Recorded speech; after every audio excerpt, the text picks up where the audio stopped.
मोमिन जो फिदा नक्शे कफे बाय नबी हो, मोमिन जो फिदा नक्शे कफे बाय नबी हो, जीर कदम आज भी आलम का खजीना, जीर कदम आज भी आलम का खजीना।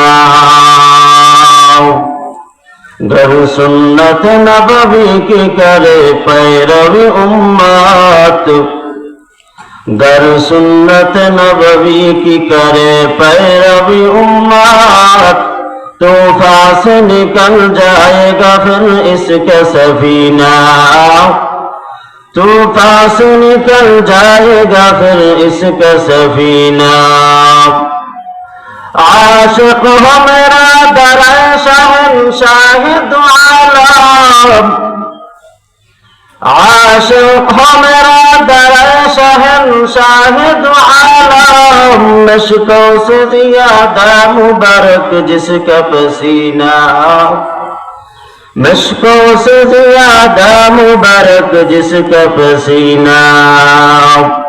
गर दिल में तरफ हो मेरे आका का ज़ियारत, गर दिल में तरफ हो मेरे आका का ज़ियारत, एक आन में आए नबी दिखला दे मदीना, एक आन में आए नबी दिखला दे मदीना। अल्हम्दुलिल्लाह, সর্বোপরি সেই মহান রব্বে কাবার দরবারে লক্ষ কোটি শুকর ও সুজুদ।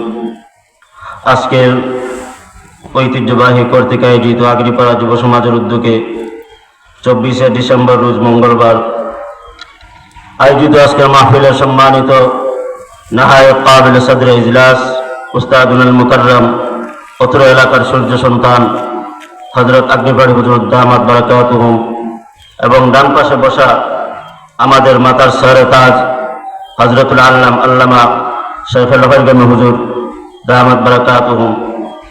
আসলে ডান পাশে দাদা বসা আর বাম পাশে বাবা বসা, মধ্যখানে ছেলে অথবা নাতি, এখানে কথা বলা অনেক বড় একটা কঠিন ব্যাপার। কিন্তু বড়দের আদব রক্ষার্থে আল আমরু ফাওকাল আদব, বড়দের কথা রক্ষার্থে গিয়া যদি আল্লাহ পাক রব্বুল আলামিন তৌফিক দান করেন কিছু কথা বলার চেষ্টা করব।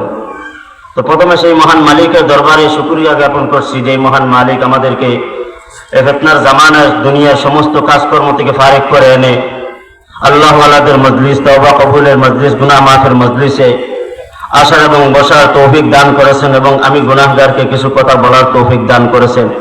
সেই জন্য সকলে মহব্বতের সাথে কলিজা থেকেই সকলে একবার কালিমাতে শুকর আদায় করে বলি আলহামদুলিল্লাহ।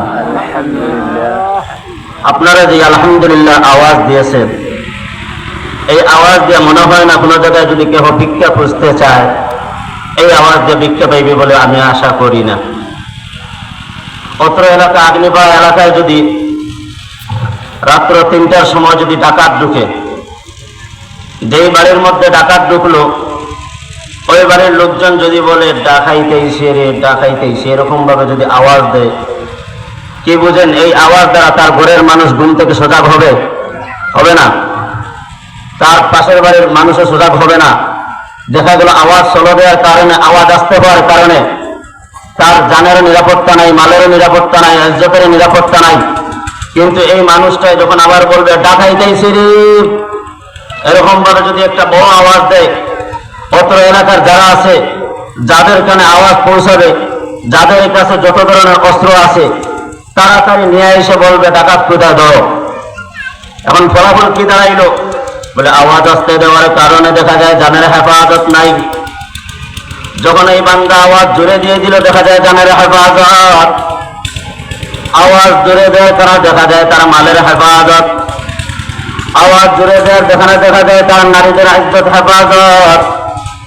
সুতরাং বোঝা গেল আওয়াজ দিয়ে যদি আওয়াজ জুড়ে দিতে হয়, যদি আওয়াজ জুড়ে দেওয়া যায় তাহলে অনেক কিছু থেকে বাঁচা যায়।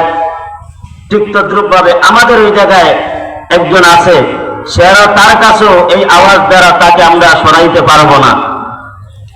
সে হলো মিস্টার ইবলিস। সে চাইবে এখান থেকে সরাইয়া এরকম ভাবে দুনিয়ার কাজকর্মে যেগুলো আছে ওগুলার মধ্যে নিয়ে যাইতেছে। সুতরাং তাকে সরাইতে হলে আওয়াজও জুড়ে দিতে হবে।